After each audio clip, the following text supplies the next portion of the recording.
What up, world? Welcome back to another edition, Study the Bible, Not the Sermon. And I am the originator of that mind frame, that mind state, that thought process. And they call me LOCKSMIF because knowledge is the key. And today is Thursday. And that means things that make you go, And I'm real excited about today. And I'm excited for a couple different reasons. I'm excited because I'm delighted to be in front of the camera again, trying to get over my tribulations. But I'm also excited because the last time I talked about this issue, I was actually typing it, and I typed it on Facebook. And the problem with typing words is that people don't get to hear your tone. People don't understand your emotion. It's hard to, if somebody misunderstands your words, it's hard to come right back and explain it, you know what I mean, before they get emotional. And, you know, on Facebook, you know, if you go to work after you post your post, you know, it might be 3 hours before, you know what I mean, the world falls apart and you didn't even realize. So without further ado, I want to go ahead and get into it. Hopefully I can get some people in my family to watch this because that's who the fallout was with. A lot of people got butt hurt the last time I posted this or spoke on this topic. And I think a lot of people got hurt, feelings hurt, because they simply didn't understand what I was saying. I don't think anybody understood the point that I was trying to make. I think a lot of people have their own agenda when you talk about family issues and God and the Bible, at least my family. So what I would like to do now is to make myself very clear, very plain, and hopefully make my point understood this time. Right? So things that make you go, and what we talking about? Today we talking about heaven, going to heaven, being in heaven, all that kind of stuff. And the first thing I want to do before we actually get into it is I want to read something, because we're going to do a lot of reasoning today. But because it's here, Study the Bible, Not the Sermon, we do got to read. So first thing we want to read is something to kind of get us in context here.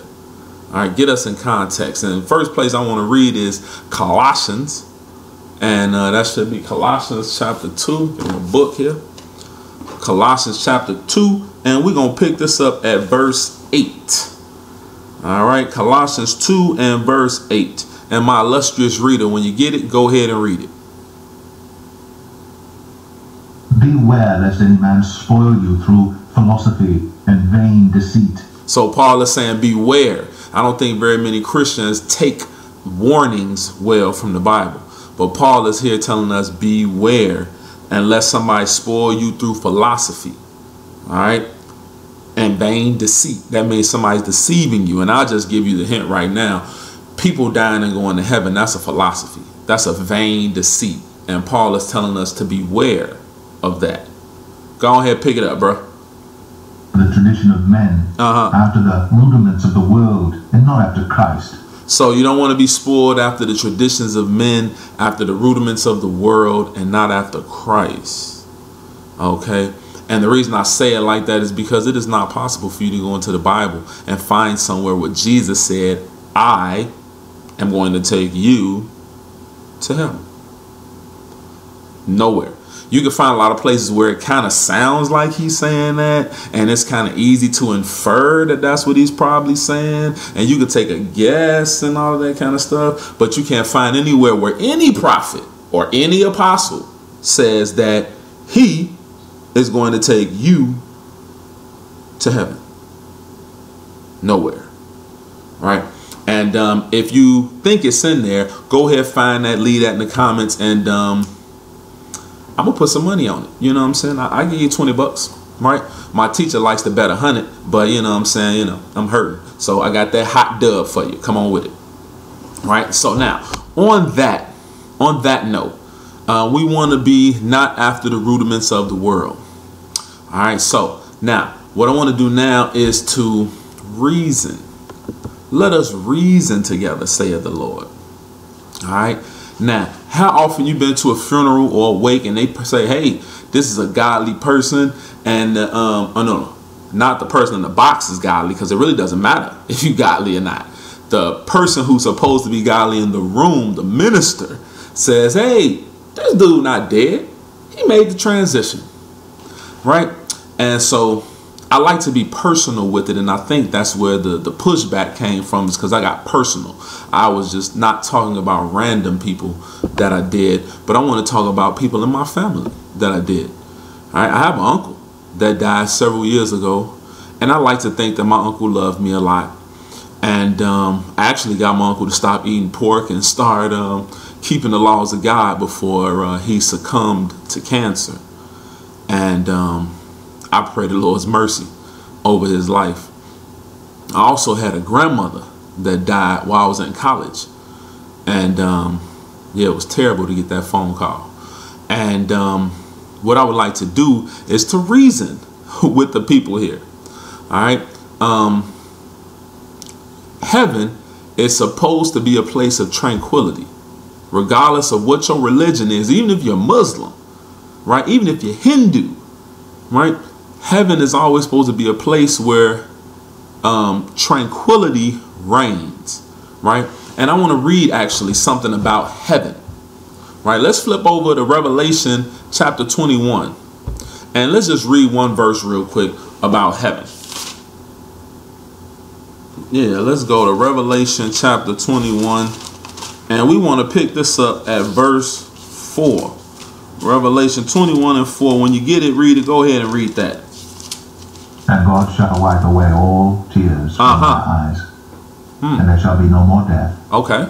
Neither sorrow, nor crying, neither shall there be any more pain.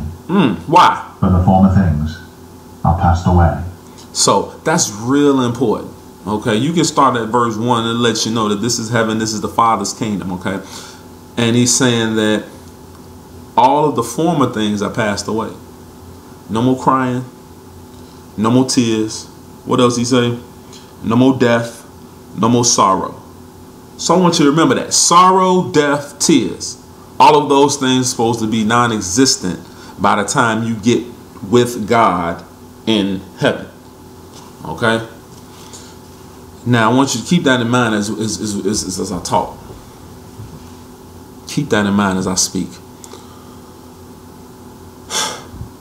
My grandmama, it's been so long, probably been about 5, 6, 7 years since she died. My grandmama died, and she was like the glue that held my family together. She was the reason everybody came during family reunion. She was the real reason why people came on holidays even, right? And since she's been passed, my family is fragmented, right? Seems like everybody moved away from Chicago, and, you know, everything happened after Granny died. And so I just want, you know, you and everybody else to think about, if my granny loved her family and all she wanted was for them to be together and act right together, the fact that they aren't doing that is a terrible thing to her. And let's just assume for a minute, right? Let's just assume that my granny is in heaven right now and she's smiling down on not just me, her whole family. Okay? That means that she got to smile when my cousin graduated college. Right? Matter of fact, she smiled when I graduated college, right? Because I was the first man. Might have been the first man in my family to do it. I don't know. But she definitely smiled about it. Right? Now, a lot of other beautiful things happen between now and then, but I won't go there because, you know, that's what everybody understands already. What I want to talk about is the other things that happen. My uncle died first, then my granny died. So, some other things my granny got to bear witness to was my granny's other grandson, right? Her son died before her, right?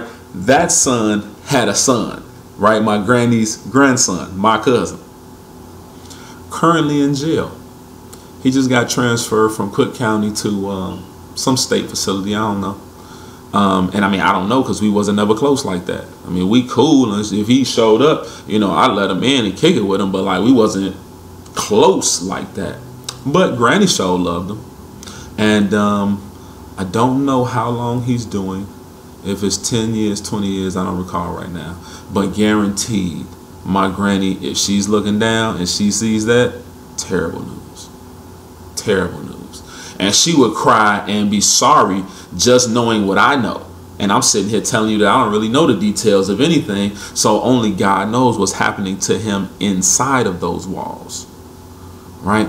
A lot of stuff that I won't go into on this video that I know about him and his case. And it's like, man, if my granny has to bear witness to that, him watching his back every day, and you know what I'm saying, where he gonna find his next shank, and is he gonna have to whoop this dude because he keep looking at his cookies, and not like sexual cookies, like real chocolate chip cookies you have to beat somebody up for in jail, right? My granny has to look at that, and you think she's supposed to smile?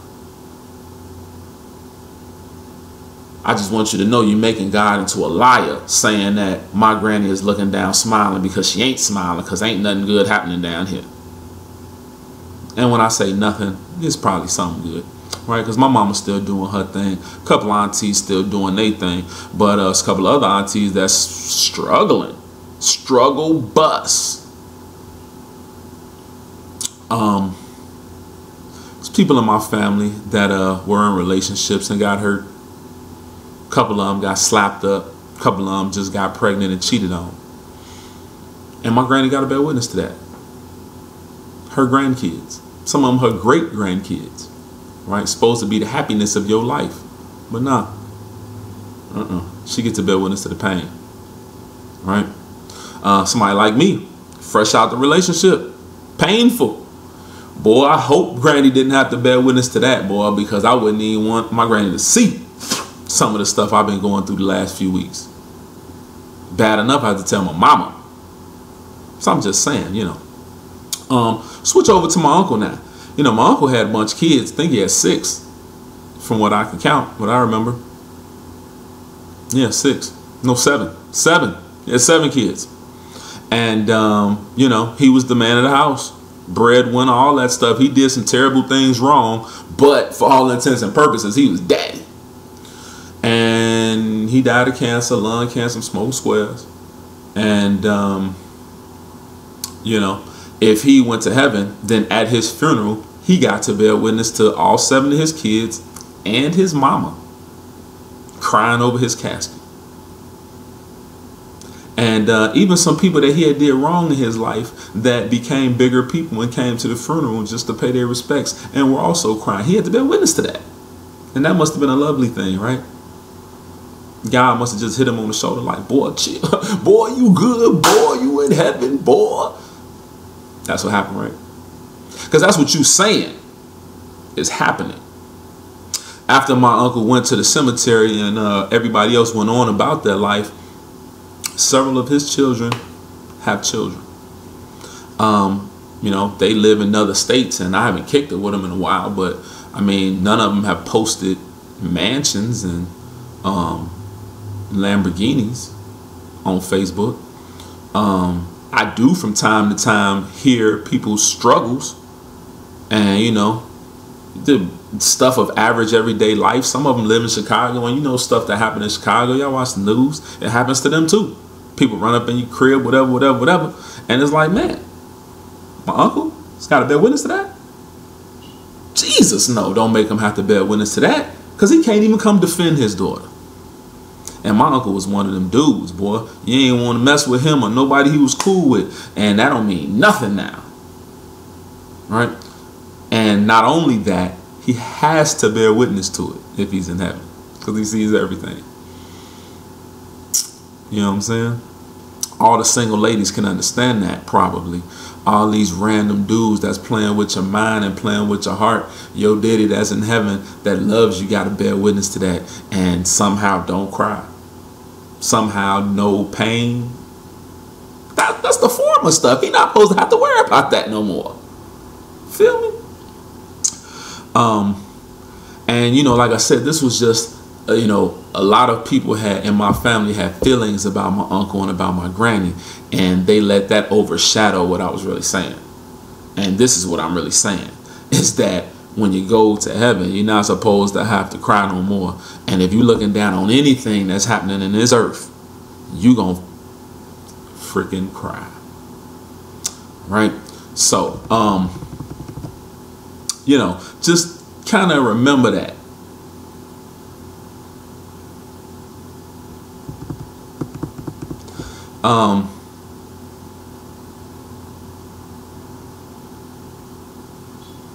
Some other things is real quick on my uncle. And, you know, again, I love the man, so don't ever try to do me. But, you know, at his funeral, his mother was 70 plus. Her whole body was in pain. Part of it from being old and part of it from different diseases. I think the last time I saw my grandmother walk without any help, she was probably 60 something. And on that day, she was over 70. All right. So, you know, I mean, that means that he would have had to look down and see her in her pain and travail. Can't even walk to the casket to say goodbye, son. She can't even walk from the car to the place where they put him in the ground. All right. That's what he got to watch. She tried to contain herself, but it's, you know, it's not only sad, but she battling the spirit of bitterness. My granny was, and my granny, you know, she was real church going lady, you know,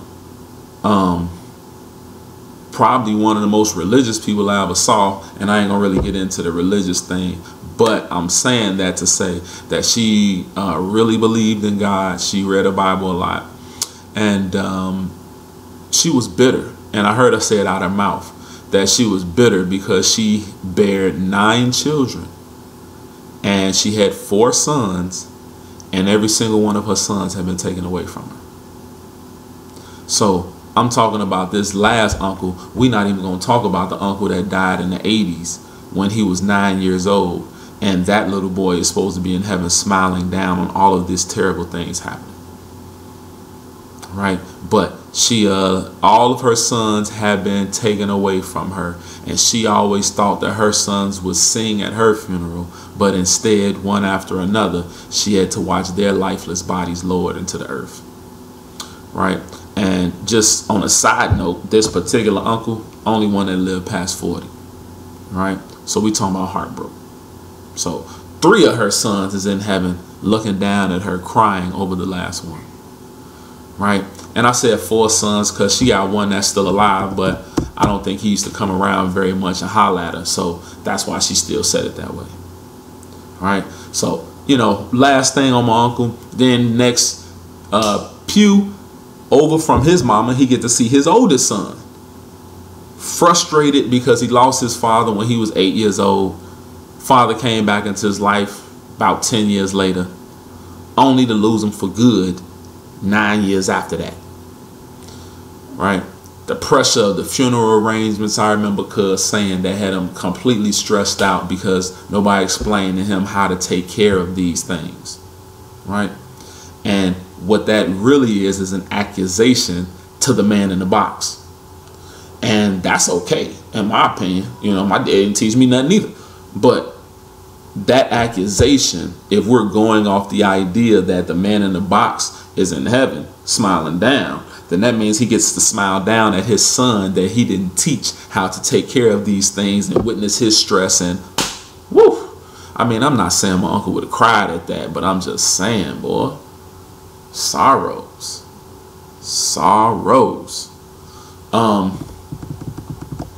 Yeah. Oh yeah, the son that was doing 10, 20 years. He wasn't out. They didn't let him out for the funeral, right? Not like Sopranos, something like that. Nah. He had to sit in his cell while his daddy was being laid to rest. And I'm sure that ripped my uncle apart. I'm sure. Oh, I mean, it would have if he's in heaven smiling down. You understand? Yeah.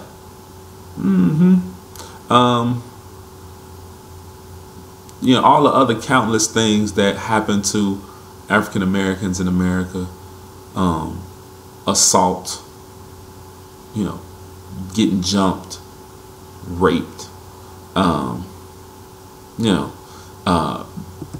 with the ladies in the family becoming mistresses instead of wives, drug addiction, getting pregnant by child molesters, relatives stealing from other relatives in order to support habits.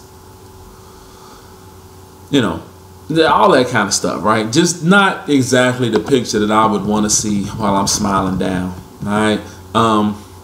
And all of those scenarios are stuff that he would see while smiling down on his own family. What about all his guys?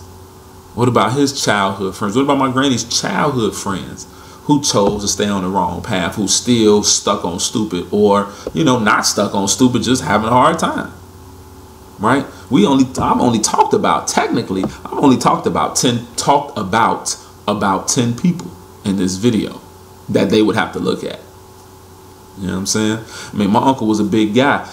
He probably got to see Alton Sterling. Except for the selling CDs part, I mean, that could have been him. Because he definitely didn't take no stuff from nobody. And he would have been the one out there knocking them police officers out. So I'm just saying. You know, people in Mississippi, Hurricane Katrina, everything they owned in the hurricane, still struggling today. They gotta watch that.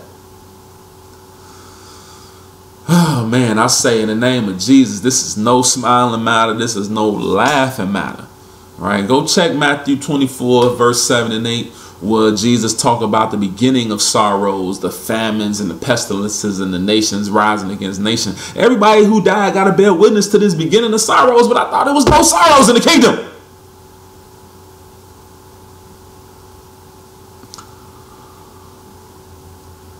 In conclusion, when I die, before I die, I'm thankful that the Lord made it to where people that are dead don't know anything. Thank you, Jesus, for that. I wouldn't want to look down on the earth the way false prophets claim. I hope and pray that the Bible is true and every man a liar. I want the same thing that all of the patriarchs wanted, to be hid into the grave until the resurrection comes.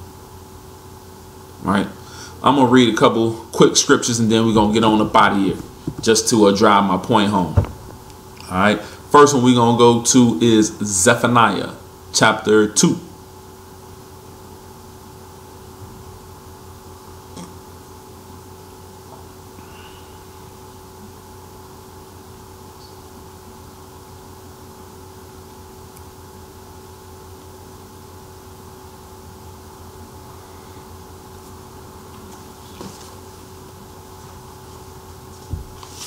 Zephaniah 2.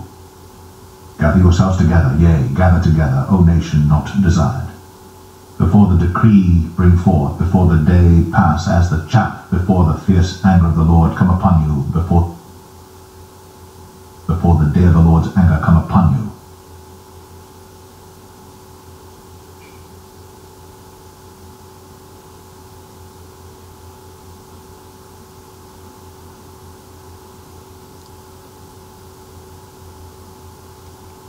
Zephaniah chapter 2, and we're gonna pick this up at verse 3, and I want to read this because the last thing that's gonna happen before Jesus returns to this earth is a lot of carnage and destruction. Again, Matthew 24, and when those things start happening, all the prophets didn't want to be alive. Like nowadays, everybody wants, ooh, I wish Jesus would hurry up and come back. Boy, I need Jesus to come back. It's weird because all the holy people wanted to be dead before the Lord came.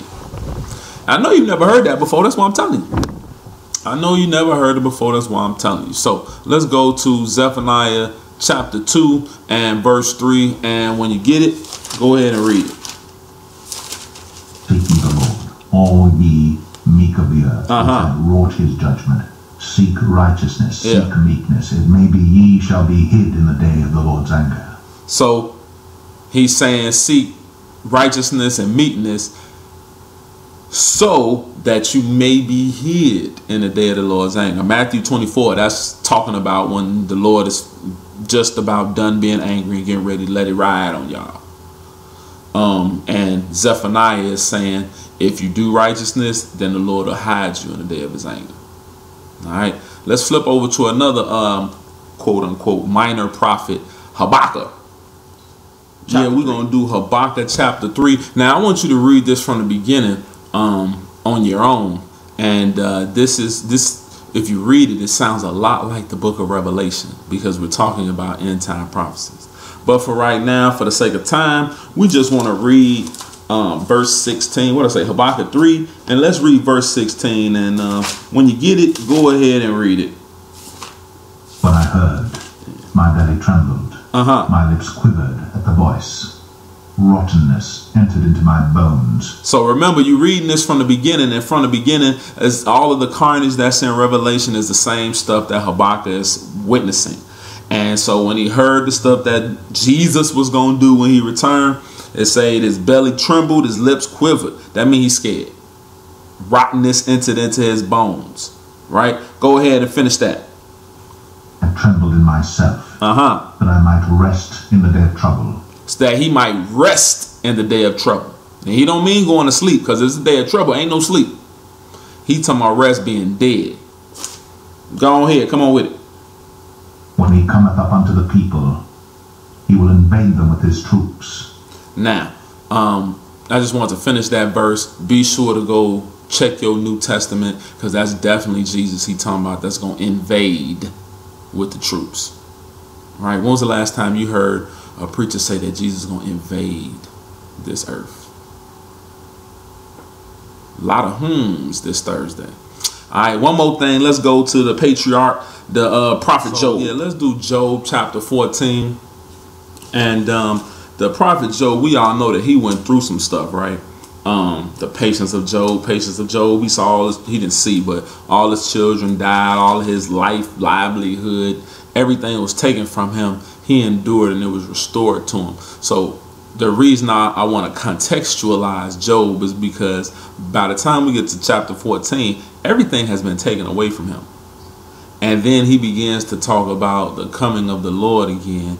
And he says the same thing that the prophet saw. And that's important because maybe Zephaniah and Habakkuk was, you know, some softies maybe, right?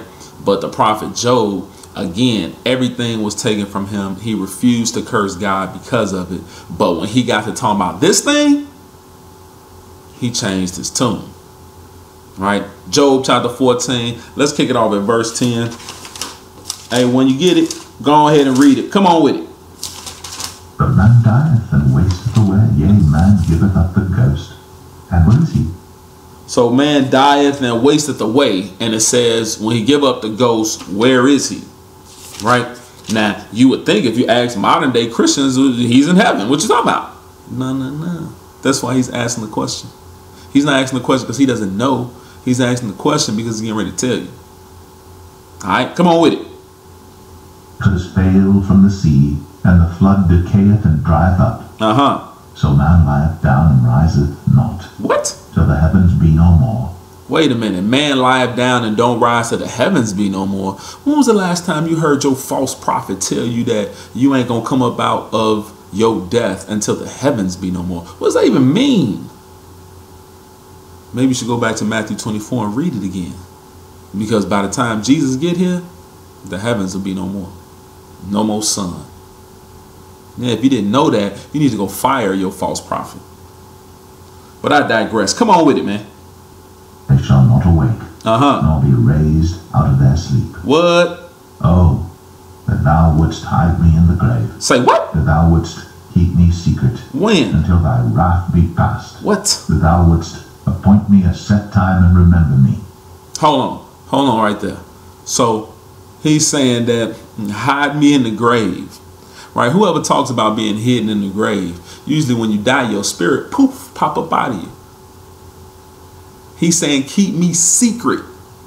You can't be in heaven with God if you're a secret. That means you're in the earth, buried, turned back in the dust. Secret because only God remembers you. It's a, appoint me a set time and appoint me a set time. That means that you don't die and then pop right back out into heaven. It's a set time. Check out my video a couple weeks ago when we did Hebrews chapter 11, the faith chapter. And it'll tell you at the very last verse of that chapter that your set time to get changed, or make it, or to come out of death, your set time is the same set time as David, Isaac, Abel, and all the other patriarchs. All of them are going to be changed at the same time as you. All right, go ahead, finish off that verse, bro. Come on with it. Could man die? Shall he live again? Nope. All the days of my appointed time will I wait, till my change come. Come on. Thou shalt call, and I will answer thee. Thou wilt have a desire to the work of thine hands. Absolutely. Job gets so deep here that if you only read the New Testament, you'll have no clue. But he gets no deep. He says, if a man die, will he live again? Of course not. Not until Jesus come back. And it says, all the days of my appointed time will I wait. Because he understands that he's not coming out that grave until Jesus comes the second time. Right? It say, thou shalt call and I will answer thee. Right? Remember, Jesus is going to call. And then the people going to come out the graves. He's going to answer them. Just like he did Lazarus. He called Lazarus and then he came out the grave. Same thing going to happen to Job. And same thing going to happen to you. The good and the evil. He's going to call us all at different times. Right? So, just something for you to think about. Things that make you go,